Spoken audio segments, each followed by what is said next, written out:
Welcome to Substance Free 02043, brought to you by Hingham Cares. I'm your host, Kristen Root, and I'm President and Program Director of Hingham Cares. Our mission is to reduce substance use among youth in our community, and we do that by providing information and programming like this podcast. Our guest today is Chris Herren. Chris is a nationally renowned speaker in the field of prevention and recovery and is founder of the Herren Wellness Center in Seekonk, Mass. It's great to have you with us today, Chris. It's great to be here with you. So let's start by learning a little bit more about you. Could you share with our listeners some of the highlights of your life, where you grew up, your career in basketball, your family? Yeah, so I'm from Fall River, Massachusetts. I have an older sibling. My dad and both my mom and dad had my brother and myself when they were relatively young, right, in their early 20s. They are one of 7 siblings on both sides, and we grew up a little hard in the beginning. My parents worked extremely hard to kind of pull us out of the projects in Fall River, and they did a phenomenal job at that. My dad became, an elected official, a state representative in Fall River, Massachusetts, and my mom worked for the telephone company, which eventually, from New England Telephone to Verizon, and she worked for them for like 30 years. So that's kind of the backstory. I also come from a very athletic family, on both sides, the Careys, my mom's side, and the Herrens.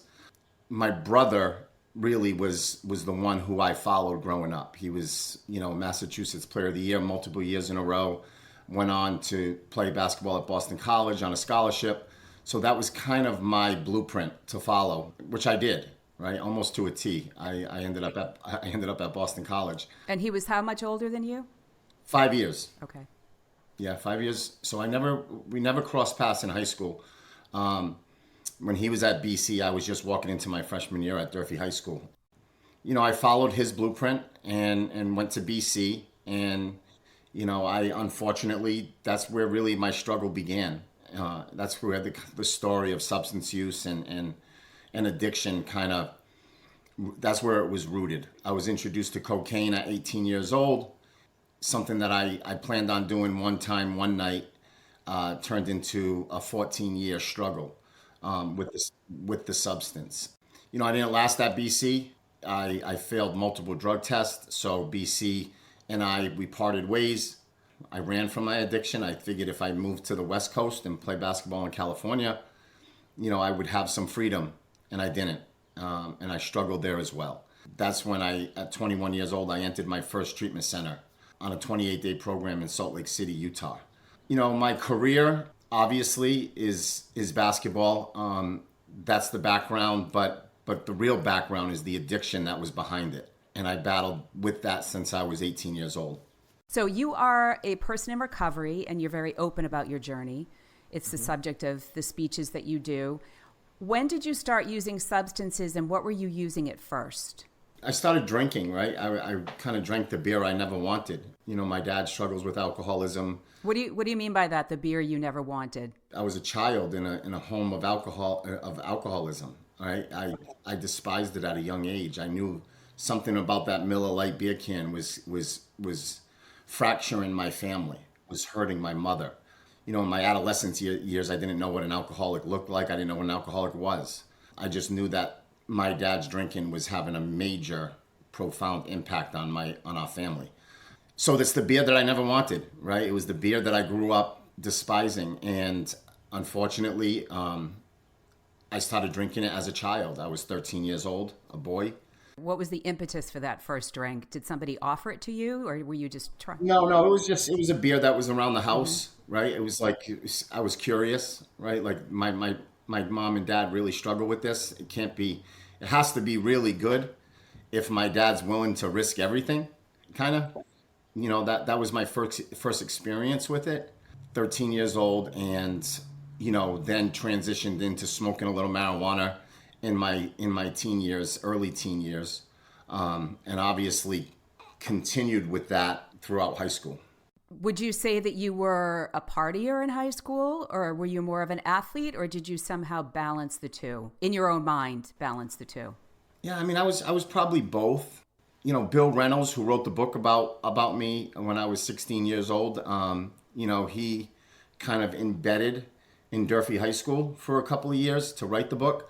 He'd be the first to tell you that has been on record saying that he didn't see it coming because I was always so busy with basketball. I was constantly traveling. When all my friends were hanging out on weekends, I was in another state playing basketball somewhere at a very high level for high school kids. So when I didn't have basketball, when I wasn't traveling, I was definitely partying. So in 2011, you released a film about your career and the devastating impact that drugs were having on it, as well as on your family. And it's no secret that you were struggling going all the way back to your failed drug test for marijuana and cocaine in 1994 when you were playing for Boston College. You were then kicked out of school for failing subsequent drug tests. And so it seems like that was pretty brazen behavior for you to be playing and knowing that you would have to take these drug tests and yet still engaging in substance use. Did you expect to keep that secret hidden, or did you even care at that point? Yeah, of course I cared. And we already talked about failing the drug test at Boston College, but it was something that I leaned into, right? I was an 18-year-old boy with stress and pressure, and substance was my crutch. Thankfully I learned, having children today, that, there's many more skills required for children to cope and to get through. I wasn't given those skills at a very young age. When did your battle with opiates begin? My battle with opiates kind of was always there, right? Like, it was a drug that I didn't respond well to, right? I say it all the time. There's people who take a Vicodin or a Percocet after surgery and they feel horrible. And then there's the people who feel great with that in their system. Unfortunately, in 8th grade, I had a knee surgery. It felt great. I had multiple surgeries throughout my career, and painkillers were always not directly linked to my story, but they were around. It really wasn't until I got into OxyContin that I feel, when I was 24 years old, when I was playing professional basketball, did my daily battle with opiates begin. Did anyone in your world recognize that at that point? When I started taking OxyContin in 1998, 1999, it wasn't in the headlines, right? It was not relevant in society. It was not discussed, warned. It was a new drug, experimental drug, basically, and nobody was really familiar with it. But, for me, unfortunately, the world of opiates and being dependent on a daily basis, I worked really hard to keep that secret. There's a lot of pain behind it, and I didn't want to let my family know how much pain I was in, how much struggle, and I didn't want to also bring it into their world. So I tried really hard for multiple years to hide this as well as possible. And I say it all the time, when I was in the world of opiates, I had plenty of money to buy them. I had plenty of resources to buy OxyContin. And the people that I dealt with, the drug dealers who I met, they would always say to me, Chris, why don't you just give me 20 grand and you never have to see me again for 6 months? And I came every day. I came every day and got my daily, dose that my body, my addiction required, because I never wanted to do it tomorrow, right? I always had this sense that I don't want to do this tomorrow. You were going to kick it at some point. It's torture, right? And what it does to a family. The last thing, I'm looking at my children playing with toys on the floor, and I'm meeting a guy and, ultimately taking a chance at dying. Every morning I did that for almost 10 years. That's incredible. And there's a lot of shame that goes along with it too. Oh, there's a ton of shame. Yeah, there's a ton of shame. And there's also the shame of adding shame to someone else's life, right? I knew that shame was going to transition into my wife's world, into her family's world, to my children, right? So you try really hard to guard that. You try really hard not for your addiction, not to kind of ripple into the people who love you. And I tried really hard, but, eventually that all, it all came out. I think that is a pretty common thread when it comes to addiction, whether you're addicted to alcohol or any other substances. It doesn't really matter. So you're talking specifically about your addiction to opioids, but that same mental process applies to any form of addiction, correct? Would you agree? Yeah, of course. I think, not many people walk in on a winning streak, right? I mean, everyone's kind of struggling. Everyone has some pain and some trauma that they're dragging along with them. You don't see people walk into Herren Wellness with, excited. You see them sad and defeated in a sense. But the beauty is you see their family with a smile behind them. That's the beautiful part of this, is that you're helping the one walking in, but the family behind them are just so, so relieved. Before we get into the Herren Project and Herren Wellness, I wanted to ask you about your speaking engagements. So for the past 15 years, you've traveled the country as a speaker, talked to countless numbers of teens and adults.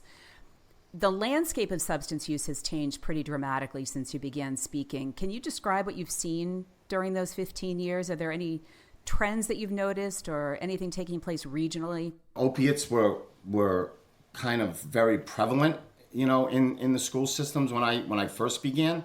I think kids have shifted out of that somewhat. I think we've done a phenomenal job at really educating and making people aware of the dangers.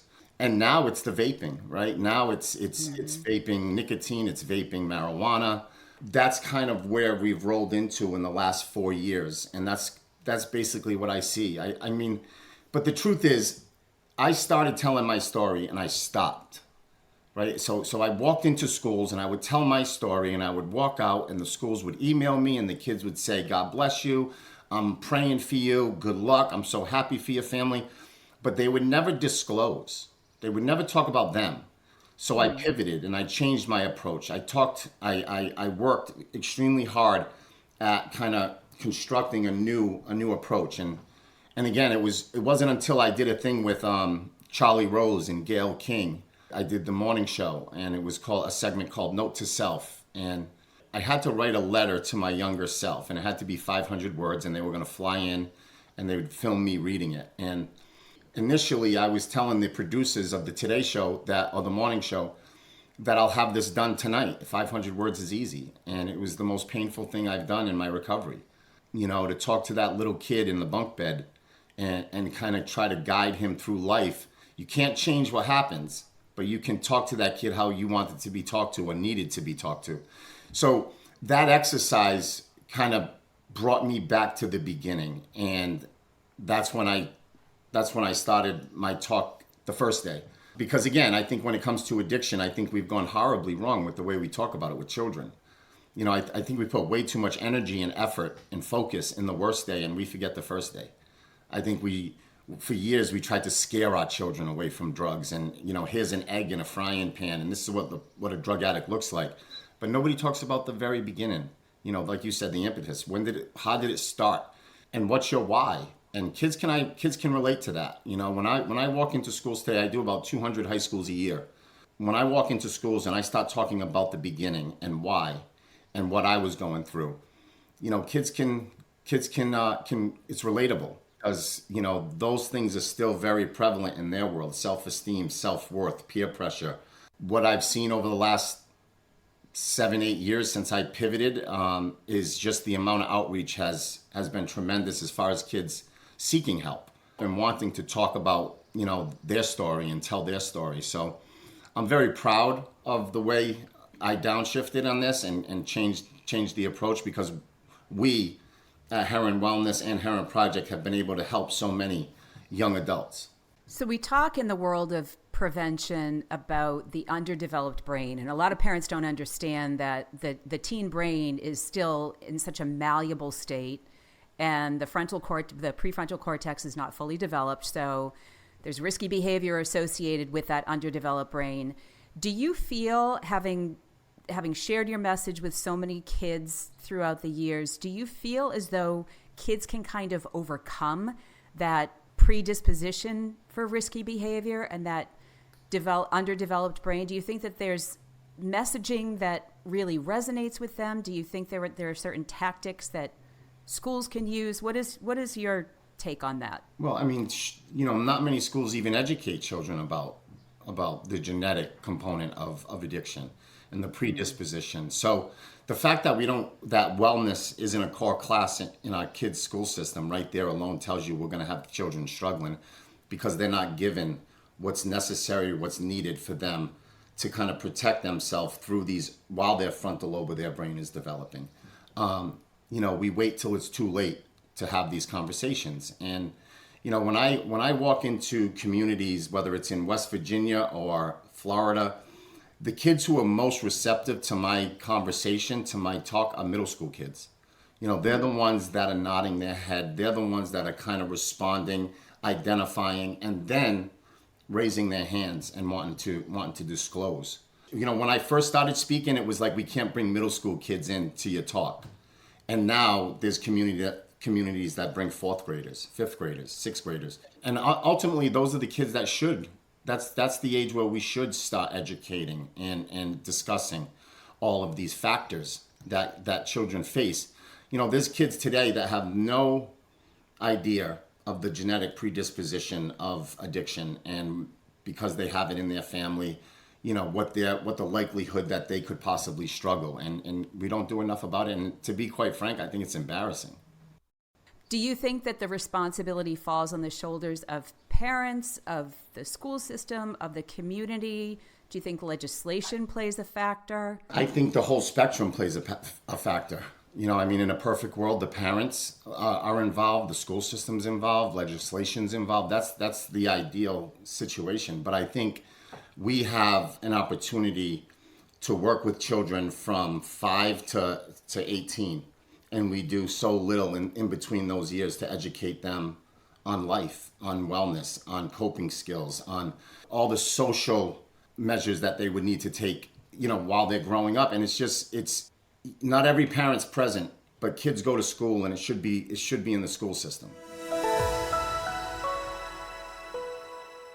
Moving on to the work that you're currently doing. So you founded the Herren Project in 2011, and then in 2018, you founded the Herren Wellness Center with Hingham native Lori McCarthy, who was co-chair of Hingham Cares at the time with me. Could you tell us about the mission of both of those? Herren Project for me was real simple, right? There was someone there to pick me up when I was down, and that family extended themselves and gave me an opportunity to go to treatment and navigate that process that I was completely unaware of how to navigate. And obviously families, when they're in this position that I was in, sitting in an emergency room after just overdosing on heroin, it's tough to kind of slow down and say, okay, these are the next steps. Well, they picked that up for me, and they gave me an opportunity to go to a center in New York, in upstate New York. And the fact that I sit here coming up on 15 years sober, and what I've been able to do, not only with my life, but especially my children's, and the impact that recovery has had on everybody who's ever cared about me, who's ever loved me. I felt that I had an obligation to give back, right? I wanted to be that phone call for someone when the family was like me. I wanted to be there on the other end of the phone saying, well, we have a place for you. And Herren Project started that way. And over the last 11 years, we've given away $8 million in scholarships. 3,700 people have gone to treatment because of Herren Project.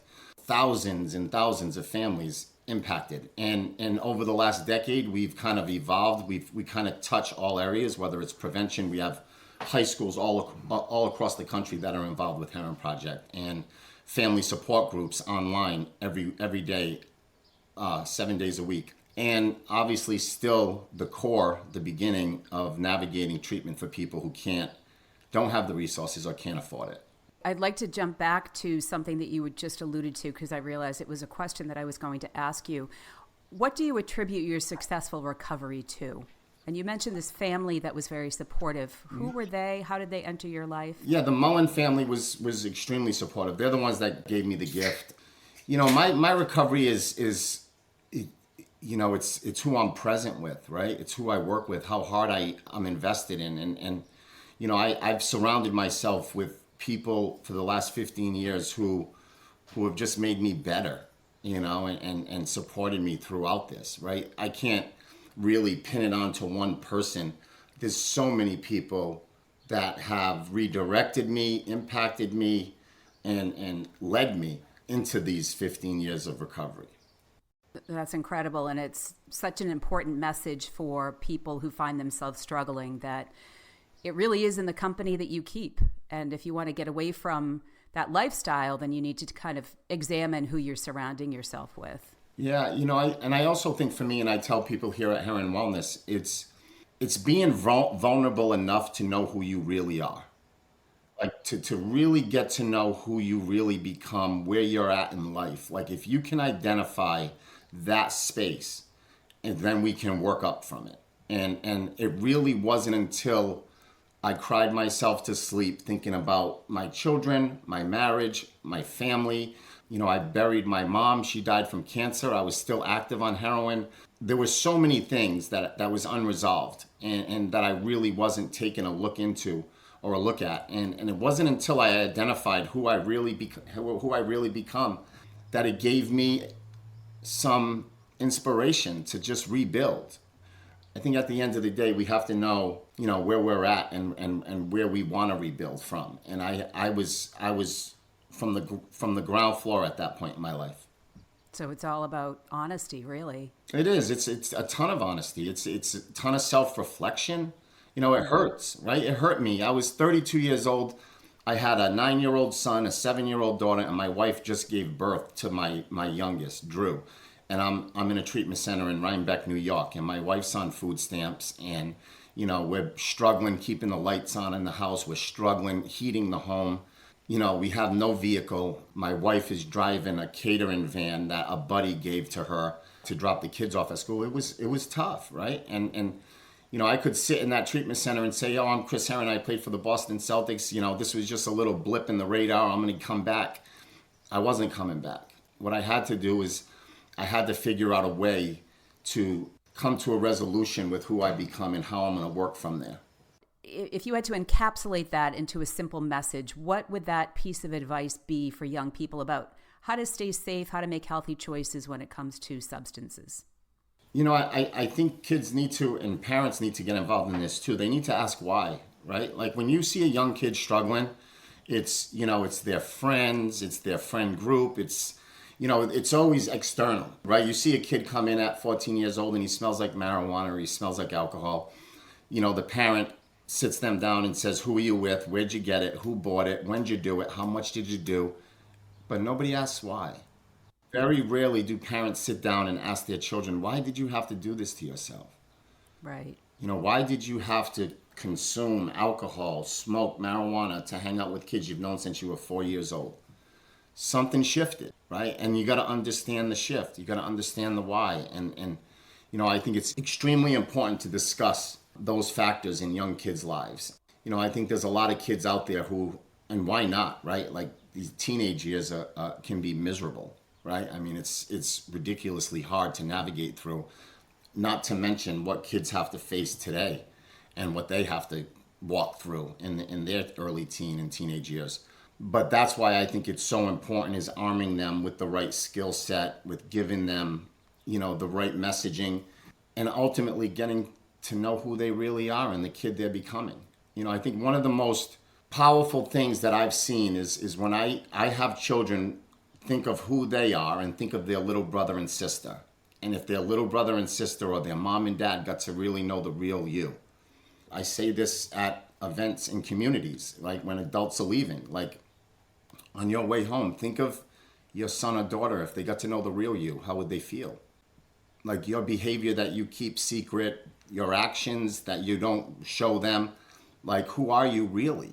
And if they found out who you really were, how would they feel? And I think children need to know that it's okay to understand the kid they're becoming and some of the choices they're making and the risk they're taking, but it's not discussed enough.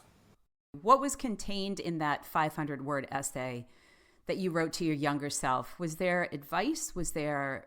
Yeah, it's all advice, right? And that's how they explained it to me, that, Chris, you're going to go through what you went through. You can't change that, but you can talk that child through it. You can kind of guide them through the storm the way you needed to be guided, the way you needed to be touched. And it was extremely difficult, right? Because as children, I say this, I've been to Disney World like 2 or 3 times in my life with my family. I don't remember a minute of it. But I remember that big fight that happened in my house that night when my mom packed up the car and left. Wow. I could tell you what she was wearing, but I can't tell you about Disney World. And that's the power of trauma, right? Right. That's what sticks. That's what resonates. That's what stays. So it was talking myself, right, through the storm. I think the storm is relatable for some, not for all, right? But I believe every kid has one, and I'm sure they feel alone and misguided and not helped through some of those moments. So that's what the note to self did for me. It said, Chris, you got to start talking to kids about your early years.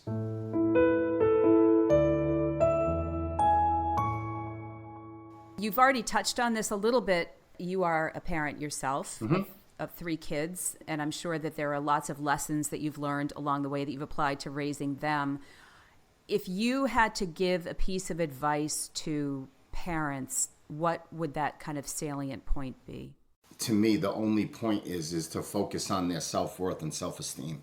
I think a healthy kid in the soul, I think that's our greatest goal as a mom or a dad, right? To have a happy child. I heard in AA when I first went in, and I wish I'd never heard it, but you're only as happy as your unhappiest child. And, Wow, I've never heard that before. That's so true. So you sit with that, right? You can have 5 children flourishing, doing great, but that one struggling, you're with them. Christopher is 24 years old. Samantha's 21. Drew is 14. And my 2 oldest have never engaged in any type of substance use. Something that I'm extremely proud of, and something that they're extremely proud of. They should be. That's impressive. They walked through those years of self-doubt, self-esteem, self-worth, and managed those moments without alcohol, without nicotine, without marijuana. And I'm so proud of them for that. And I have my youngest is 14. He's kind of the sober kid in the family, right? Because I got sober the day after he was born. And so he's lived a very different life than my older children. And my older children sometimes will remind him that their childhood was much different. And they've been unbelievable role models for my youngest. But one of the greatest accomplishments in my life as a dad is my son told me he wanted to quit basketball. The fact that my son could call me and say, Dad, I can't do this anymore. I don't want to do this anymore. It does not make me happy anymore. I felt so full at that moment that he could pick up the phone and have that conversation with me. That was a huge success when he was 21 years old, and he played at Boston College for a couple of years. He transferred to San Diego. While he was at San Diego University, he just said, Dad, I'm not happy. And I said, let's pull it. Let's walk away, because your happiness is what matters most. And I think, that's kind of been my focus on my children is just continuously reaffirming their self-esteem, their self-worth, and trying to continue to build them. Especially given your family legacy. That must have taken a lot of courage for him. Yeah, he's Chris Herren, right? He's Chris Herren. He went to Boston College. There's times I wish I never named him Chris Herren, right? I wish he had a different name, because my children, listen, I've been speaking for 15 years, and they've had to face a lot of this through social media, through messaging from other children, right? I didn't walk through this process alone. Everybody who loved me, my family, came with me, and they've all felt it in one way or another, right? In multiple ways. My son Christopher was getting messages from grown men that were vile messages about, tell your father to do this, tell your father to overdose. And this has been an unbelievable commitment over the last 15 years, not just for me, for my children. Well, I'm sure they're stronger as a result. Sure. Everything that they've been through, they're a lot more resilient, and they've had the support of you and your wife. Now, Heather also works with the Herren Wellness Center, doesn't she? She does. She plays a role? Yeah, she does. They all play a role. Like today, my son, both my children will be here.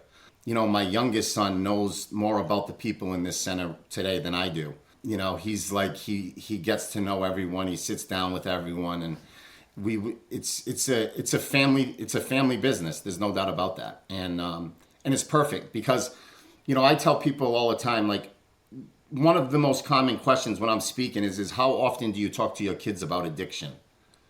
And my response has always been, I don't. I talk to them about recovery. Mm-hmm. So my kids have grown up with recovery, and they've witnessed it, and I talk about it, and I tried very hard for the last 15 years to make recovery attractive. Not only for others, but for my family.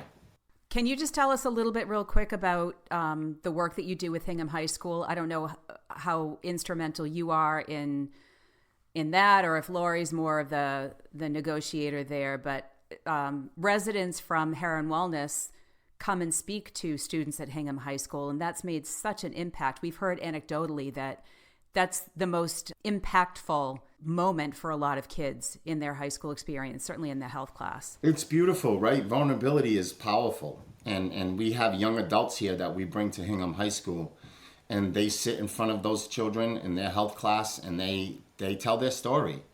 And they sit up there for 10, 15, 20 minutes, and they pour it out there for these kids.